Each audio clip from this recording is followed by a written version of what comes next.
Hello दोस्तों, आज हम लोग बात करने वाले हैं Oppo F9 Pro के बारे में। यहाँ पे हम लोग इसके रिलेटिव छोटी से छोटी और बड़ी से बड़ी बातें करने वाले हैं। साथ में यहाँ पे मैं आपको बता दूं, अगर आप इस वीडियो को रेगुलर देखते हो तो आप जानते होंगे कि यहाँ पे बहुत कम टाइम में बहुत ज्यादा जानकारी दे दी जाती है। तो चलिए बिना कोई देरी से शुरू करते हैं।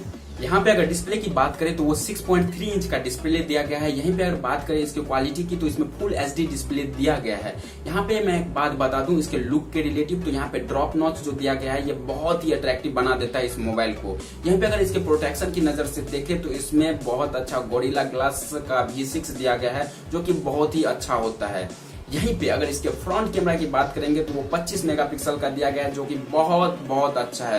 यहाँ पे अगर इसके बैक कैमरा की बात करें तो वो 16 मेगापिक्सल और 2 मेगापिक्सल दिया गया है डुअल प्राइमरी कैमरा के साथ। यहाँ पे अगर बात करें इसके प्रोसेसर की तो वो MediaTek का Helio P60 लगा हुआ है। अगर यहाँ पे बात करें रैम की तो यहाँ पे 6 GB रैम है और इसका जो इंटरनल स्टोरेज है वो 64 GB है।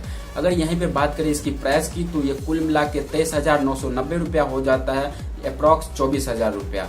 यहाँ पे अगर रेंज के हिसाब से देखें तो प्रोसेसर उतना अच्छा नहीं दिया गया है। लेकिन यहीं पे अगर बात करें इसके 4 GB वेरिएंट का तो 4 GB में भी 64 GB इंटरनल स्टोरेज दिया गया है और उसका प्राइस 19,990 रुपया, कुल मिला के 20,000 रुपया। इसके रिलेटिव ये बहुत अच्छा प्रोसेसर इसमें दिया गया है। यहाँ पे मैं आपको बता दूं कि यहाँ पे आप इसके स्टोरेज को एक्सपेंड करके 256 GB कर सकते हो।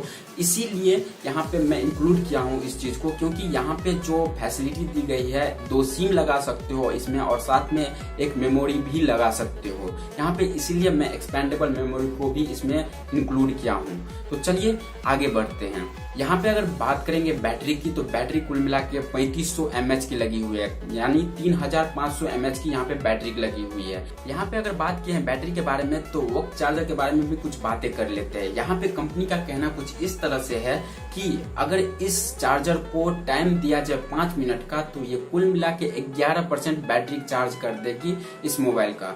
यहीं पे अगर बात की जाए दूसरी बातें तो उन्होंने बताया कि 30 मिनट दी जाए इस चार्जर को इस मोबाइल के लिए तो ये कुल मिला के कर देगा चार्ज इसे 57%। यहाँ पे मैं एक बात क्लियर कर दूं, ये मोबाइल किसी भी चार्जर से इतनी जल्दी चार्ज नहीं होगी, ये सिर्फ और सिर्फ वॉक चार्जर से ही चार्ज होगा इतना फास्ट। अन्यथा दूसरे चार्जर से आप चार्ज करते हो तो वो नॉर्मल ही वे में चार्ज होगा।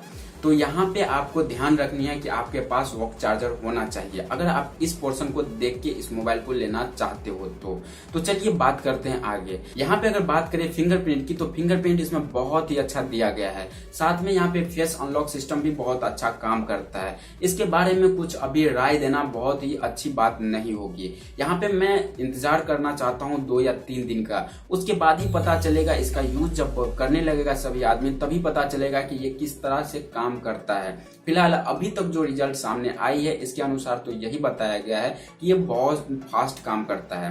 यहाँ पे मैं एक बात और बता दूं, जैसा कि आप जानते हैं कि मैं क्वालिटी और क्वांटिटी के साथ वीडियो बनाता हूं और आपके सामने बेस्ट रखने की कोशिश करता हूं, इसीलिए मैं आपको बता रहा हूं कि ये 4K वीडियो रिकॉर्ड नहीं करता है, जो कि इसकी बहुत ही निगेटिव पॉइंट है। यहाँ पे मैं आपको एक बात और बता दूं, Oppo F9 Pro का जो बैक बॉडी है वो प्लास्टिक का बना हुआ है। यहाँ पे आप मोबाइल लो या ना लो, इसके लिए मैं बस आपको ये बात बोलना चाहता हूँ कि आप लेना ही चाहते हो तो 2 दिन और रुक जाओ, क्योंकि 2-3 दिन में आपको इतनी अच्छी मोबाइल आने वाली है, या इस तरह से बोलो कि बहुत मोबाइल लॉन्च होने वाली है। शायद वो मोबाइल इससे ज्यादा बेटर हो। कहीं ना कहीं मैं आपको ये बात इसलिए बोल रहा हूँ क्योंकि मैं जान रहा हूँ कि इस बीच में बहुत मोबाइल लॉन्च होने वाला है। तो चलिए इसी के साथ मैं आपको बस एक बात और बताना चाहता हूँ कि सब्सक्राइबर की जरूरत है इस चैनल को, तो आप सब्सक्राइब कर दो। जय हिंद, वंदे मातरम।